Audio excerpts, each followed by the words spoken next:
हर हर महादेव भक्तों, कैसे आप सब लोग। एक बार फिर आपका स्वागत है घनश्याम वाणी यूट्यूब चैनल में, जहां आपको माघ मास के प्रतिदिन की कथाओं का श्रवण करने को मिलता है। आज मैं आपको 13वें अध्याय की कथा का श्रवण करवाने जा रही हूँ। इससे पहले की कथाओं का श्रवण करने के लिए डिस्क्रिप्शन में लिंक है, आप वहां से जाकर के चेकआउट कर सकते हैं।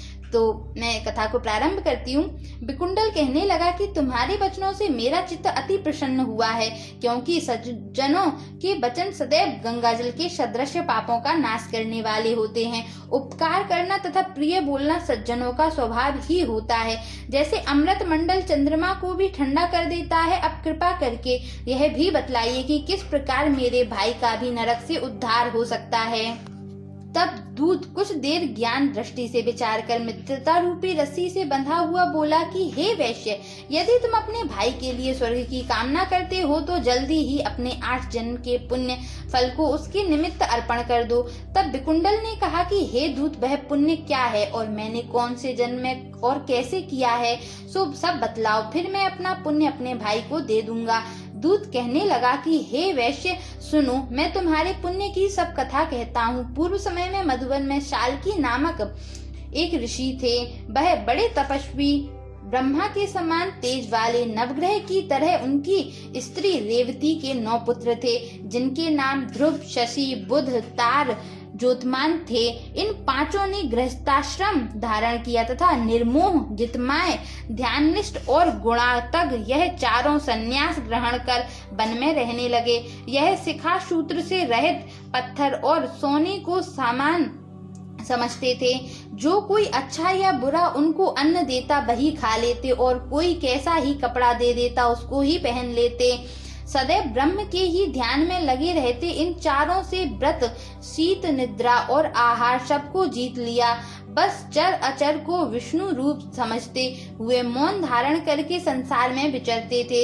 ये 4 महात्मा तुम्हारे घर आए जब तुमने मध्याह्न के समय भूखे प्यासे इनको आंगन में देखा, तो तुमने गदगद कंठ से आंखों में आंसू भरकर इनको नमस्कार करके इनका बड़ा आदर सत्कार किया। इनके चरणों को धोकर प्रेम से तुम इनसे कहने लगे कि आज मेरे अहोभाग्य हैं, आज मेरा जन्म सफल हुआ, मुझ पर भगवान प्रसन्न हुए, मैं सनाथ हुआ।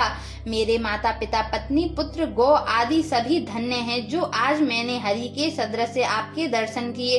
सो हे वैश्य, इस प्रकार तुमने श्रद्धा से उनका पूजन किया और चरण धोकर जल को मस्तक से लगाया। फिर विधि पूर्वक इनका पूजन करके तुमने इन सन्यासियों को भोजन कराया। इन सन्यासियों ने भोजन करके रात को तुम्हारे घर में विश्राम किया और ब्रह्मा के ध्यान में लीन हो गए। इन सन्यासियों के सत्कार में से जो पुण्य तुमको मिला सो मैं भी कहने में असमर्थ हूँ, क्योंकि सब भूतों में प्राणी श्रेष्ठ है। प्राणियों में बुद्धि वाले, बुद्धि वालों में मनुष्य, मनुष्यों में ब्राह्मण, विद्वानों में पुण्यात्मा और पुण्यात्माओं में ब्रह्मज्ञानी सर्वश्रेष्ठ है।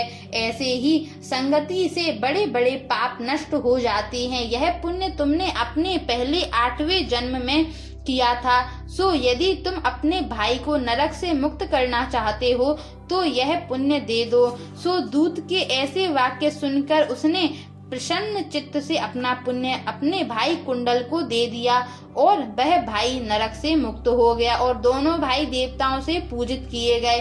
तब दूत अपने स्थान को चला गया। इस प्रकार वैश्य के पुत्र विकुंडल ने अपना पुण्य देकर अपने भाई को नरक की यातना से छुड़वाया।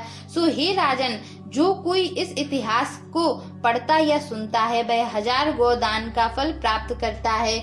तो यहाँ तक मैंने आपको 13वें अध्याय की कथा का श्रवण करवाया है। लगातार आपको डेली के अध्यायों की कथा का श्रवण करना है तो इस चैनल घनश्याम वाणी को अभी सब्सक्राइब करके नोटिफिकेशन बेल को ऑन कर लीजिए, ताकि जब भी मैं वीडियो अपलोड करूं उसका नोटिफिकेशन आपको सबसे पहले मिल सके। जय हिंद, जय भारत।